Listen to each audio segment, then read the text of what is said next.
উরিয়ামঘাট ও চুঙ্গাজান সীমানা পরিদর্শনে মন্ত্রী অতুল বোরা সীমান্ত নিয়োজিত সিআরপিএফ জওয়ানদের সঙ্গে কথা বলে পরিস্থিতি খতিয়ে দেখেন তিনি।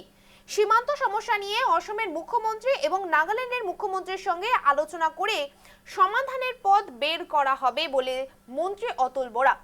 উল্লেখ্য, অসম নাগাল্যান্ড সীমান্তের উরিয়ামঘাটে উচ্ছেদের পর থেকেই নাগা দুষ্কৃতীরা সেই এলাকাকে নিজেদের ভূখণ্ড বলে দাবি করে আসে এবং সেখানকার গাছের চারা রোপণ করতে গেলে অসমিয়াদের বাধা দিয়ে আসছে।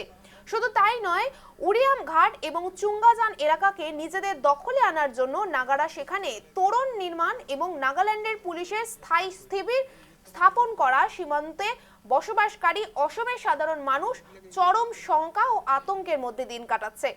উরিয়ামঘাট ও চুঙ্গাজান সীমানা পরিদর্শনে মন্ত্রী অতুল বোরা সীমান্তে নিয়োজিত সিআরপিএফ জওয়ানদের সঙ্গে কথা বললেন মন্ত্রী।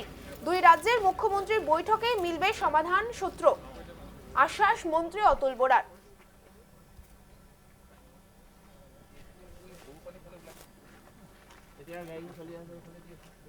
সীমান্তত বসবাস কৰা ৰাইজক আমি আশ্বস্ত কৰিব পাৰিব যে জনসাধাৰণৰ নিৰাপত্তা সুনিশ্চিত কৰাৰ কাৰণে চৰকাৰে সদা সতৰ্ক হৈ আছে আৰু আমি সীমান্তত বসবাস কৰা লোকক আহ্বানো জনাইছোঁ যাতে শান্তি বিৰাজ কৰে আৰু ডেভেলপমেণ্টৰ উন্নয়নৰ কাম কাজবোৰ যাতে হৈ থাকে।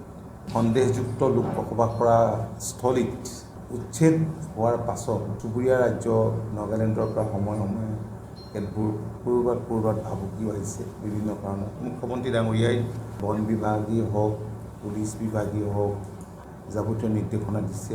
আলাপ আলোচনা কৰিলে এই বিষয়টোৰ এটা সমাধান